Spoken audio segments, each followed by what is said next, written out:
learning outcome to refresh and master the rules, principles, and coverage of the international regulation for the prevention of collision at sea, as amended in particular rules 15, 16, and 17.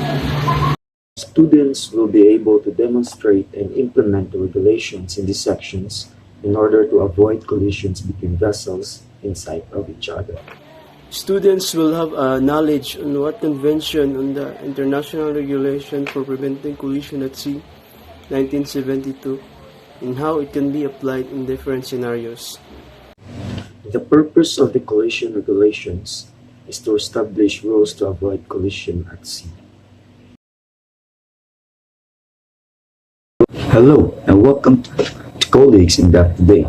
I'm going to be looking at Rule 15, which is crossing situation, now calls Rules 15 fits again into Part B, Section 2, conducts of vessels in sight of one another. So, we're only going to be applying this rule when two vessels can actually see each other.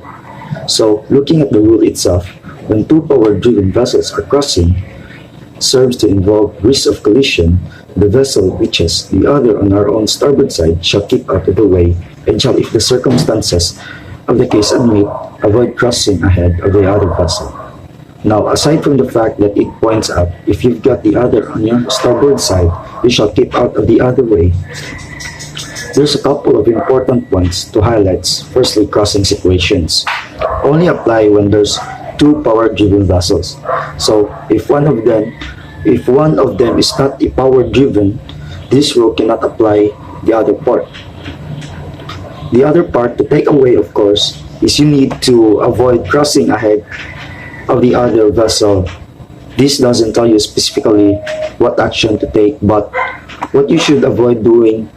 This means you're free to either stop in the water and let the other one pass ahead of you, to come around to starboard and pass astern of her. Another thing, of course, with this rule is compared to Rules 13 and 14, there's no definition what crossing situation is. So, we're left to assume if it's not overtaking and it's not head-on, then it has to be crossing. So, let's have a look at a couple of scenarios. So, here is scenario number 1. So, scenario number 1 is crossing situation. So, this scenario is vessel A has vessel B on her own starboard side with a relative bearing on the starboard with 54 degrees. So, in this scenario, vessel A is a power-driven vessel and vessel B is also a power-driven vessel. So, let's put it on in the area where it is on the high seas, and its visibility will be good, where vessels in sight of one another, and vessel A and vessel B are crossing. So, as to involve, so definitely it will be involved in a risk of collision. Vessel A has vessel B on her own starboard side, which is, we can see on that image, vessel A is on the starboard side of vessel B. Vessel A has vessel B on her starboard side, and its relative bearing will be on the starboard 0.54 degrees. So, in this scenario, we can apply Rules 15, which is exactly crossing situation. So, in applying the rules in accordance with Rule 15, crossing situation, when two power-driven vessels are crossing so as to involve risk of collision, the vessel A has the other, which is vessel B on her own starboard side, shall keep out of the way. In accordance with Rule 15, vessel A shall, if the circumstance of the case admit, avoid crossing ahead of the vessel B. Crossing situation shall be deemed to exist when a vessel is approaching the other vessel from a direction right ahead to 112.5 degrees on any side of the vessel except when vessels are meeting on reciprocal or nearly reciprocal courses. In crossing situation, at night, a vessel would be able to see only green or red side light and mast side light of the other vessel. So, scenario number 2, wherein vessel A has vessel B on her own port side with relative bearing port 053 degrees. So, the description of the scenario is both vessel A and vessel B are power-driven vessel, and it is located on the high seas with a good visibility wherein vessels can sight one another, and vessel A and vessel B are crossing so as to involve crossing situation risk of collision. Vessel A has vessel B on her own port side with a relative bearing of on port with 053 degrees. So rules that can be applied, it is rule 15 which is crossing situation. So it is the same as scenario number 1, where in accordance with rule 15, crossing situation, when two power-driven vessels are crossing so as to involve risk of collision, the vessel B, in which has the other, which is vessel A on her own starboard side, shall keep out of the way. And accordance with the rule 15, vessel B shall, if the circumstance of the case admit, avoid crossing ahead of the vessel A. Scenario number 3, crossing situation. Description of scenario. Vessel A, power-driven vessel. Vessel B, power-driven vessel. Area, on the high seas. Visibility, good. Vessel in sight of one another. Vessel A and vessel B are crossing so as to involve risk of collision. Vessel A has vessel B on her starboard side. The relative bearing is starboard 030 degrees. Rules to be applied. Rule number 15, crossing situation. In accordance with Rule 15, crossing situation, when two power-driven vessels are crossing so as to involve risk of collision, the vessel A, which has the other vessel on her starboard side, shall keep out of the way. Vessel A shall, if the circumstances of the case admit, avoid crossing ahead of the vessel B. Next is the Rule 16 of the collision, which is described as action by give-way vessel. It's stated as every vessel which is directed to keep out of the way of another vessel shall, as far as possible, take early and substantial action to keep well clear. The rule first clearly stated that the give-way vessel shall be the one to take action, and since we already know how to identify if a vessel is the give-way or the stand-on vessel, then I think that it's all clear for us of which is which. Next are the key terms of the rule. Early and substantial. It basically means that the moment they saw each other and identify a risk of collision, the give-way vessel shall take substantial action to keep well clear so as to avoid the risk of collision and make sure that the stand-on vessel knows that the give-way vessel is indeed taking action. And in the moment that the give-way vessel does not take action and furthered its way with the risk of collision becoming greater, then the stand-on vessel will be confused if the give-way vessel will be taking action anytime soon. But most importantly, it has already violated Rule 16, which strongly states that the action must be early. And to further illustrate the rule, here are some scenarios applying the Rule 16. To further illustrate the rule, here are some scenarios applying the Rule 16. First scenario, which applies traffic separation scheme in overtaking situations. In this scenario, both vessels are power-driven vessels, having a good visibility with vessels in sight of one another. Vessel A is overtaking vessel B. And the rules to be applied in this scenario are Rule 10, which is traffic separation scheme, Rule 13, which is overtaking situation, and Rule 16, action by give-way vessel. To apply Rule 16, first, let us establish that the one overtaking the other vessel is the give-way vessel, which is the vessel A. And therefore, after the overtaking part, the give-way vessel shall take substantial action to keep out of the other vessel's way. In accordance with Rule 10, Traffic Separation Scheme, Paragraph A, Rule 10 applies to traffic separation schemes adopted by the organization and does not relieve any vessel of her obligation under any other rule. In accordance also with Rule 10 Traffic Separation Scheme, Paragraph B, Section 1, a vessel using a traffic separation scheme shall proceed in the appropriate traffic lane in the general direction of traffic flow for that lane.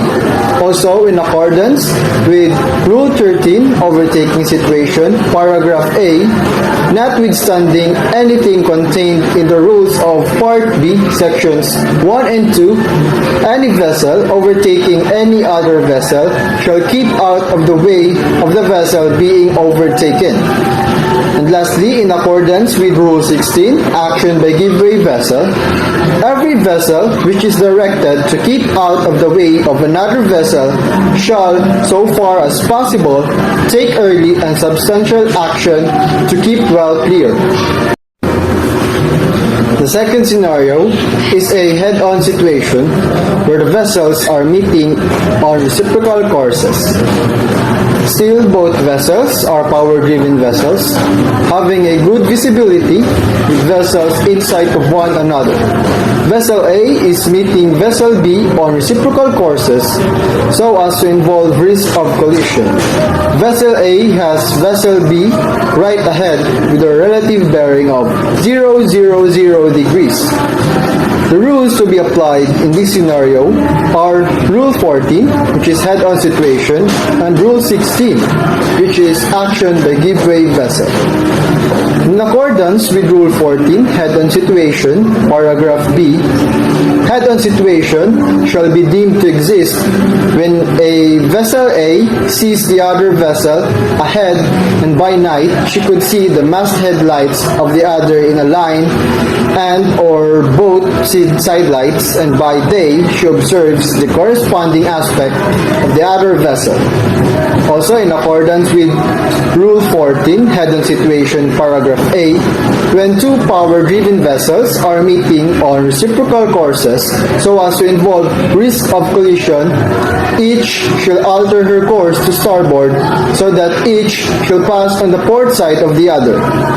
Lastly, in accordance with Rule 16, action by give-way vessel, both vessels A and B, which are directed to keep out of the way of each other shall, so far as possible, take early and substantial action to keep well clear. Scenario number 3. Action by give-way vessel. Description of scenario. Vessel A, power-driven vessel. Vessel B, power-driven vessel. Area on the high seas. Visibility good. Vessel in sight of one another. Vessel A has a vessel B on her starboard side. The relative bearing is starboard 070 degrees. Vessel A and Vessel B are crossing so as to involve risk of collision. Vessel A is reducing speed to avoid collision with Vessel B. Rules to be applied. Rule 15, crossing situation, and Rule number 16, action by give-way vessel. In accordance with Rule 15, crossing situation, when two power-driven vessels are crossing so as to involve risk of collision, The vessel A, which has the other vessel on her starboard side, shall keep out of the way. Vessel A shall, if the circumstances of the case admit, avoid crossing ahead of vessel B. In accordance with Rule 16, action by giveaway vessel, every vessel which is directed to keep out of the way of another vessel shall, so far as possible, take early and substantial action to keep well clear. Good day, my name is Mark Anthony Not and I am bound to report Rule 17, which is entitled Action by Stand-on Vessel. So Rule 17 encapsulates 4 paragraphs: Paragraph A, Paragraph B, Paragraph C, and Paragraph D. So let's start with Paragraph A. Paragraph A is divided into 2 parts, Part 1 and Part 2. So let's start with Part 1. Part 1 states that where one of the 2 vessels is to keep out of the way, the other shall keep her course and speed. So in this paragraph, the vessel that is bound to keep her course and speed is called the stand-on vessel, while the vessel which is bound to keep out of the way is called the give-way vessel. So let's move on with the second part, which is the Part 2. So the Part 2 states that the latter vessel may, however, take action to avoid collision by her maneuver alone, as soon as it becomes apparent to her that the vessel that is bound to keep out of the way is not taking appropriate action in compliance with the rule. So in simple words, the stand-on vessel may alter her course alone if it becomes apparent to her that a give-way vessel is not taking appropriate or sufficient action to avoid any risk of collision. So let's move on with the Paragraph B. So Paragraph B states that when, from any cause, the vessel required to keep her course and speed finds herself so close that the collision cannot be avoided by the action of the give-way vessel alone, shall take action as will best aid the avoidance of collision. So in simple words, the give-way vessel shall take any means of action, may it be alteration of course, reducing of speed, and or stopping of engine in order to aid the avoidance of any possible collision. So in Paragraph C, it states that a power-driven vessel which take action in crossing situation in accordance with subparagraph A2 of this rule to avoid collisions with other power-driven vessel shall, if the circumstances at the case admit, not alter her course to port for a vessel on her port side. So in simple words, the vessel who has the other vessel on her port, if the circumstances admits, shall not alter her course to port. So let's move on with the Paragraph D. So Paragraph D states that this rule does not relieve the give-way vessel of her obligation to keep out of the way. So in relation with Rule 17, we have 2 scenarios which depicts the given rule. So in scenario number 1, we've got 2 vessels, vessel A and vessel B, which are both power-driven vessel and on the high seas with good visibility. So in this scenario, vessel A and vessel B are on a crossing situation. So this one involves a risk of collision. And the vessel B has the vessel A on her port side, which has a relative bearing of 010 degrees. So vessel A, which is required to keep out of the way, is not taking appropriate action in compliance with the rule. So vessel B took the pledge to take the action, in which her action is to reduce her speed to avoid collision. So moving on with scenario number 2. So in scenario number 2, we have 2 power-driven vessel, which is vessel A and vessel B. Both of the 2 are on the high seas and with good visibility. So in this scenario, vessel B has vessel A on her own starboard side, which has a relative bearing of 160 degrees starboard. So vessel A, which is required to keep out of the way, is not taking appropriate action in compliance with these rules. So vessel B took pledge to take the action. So her action is to reduce speed to avoid collision.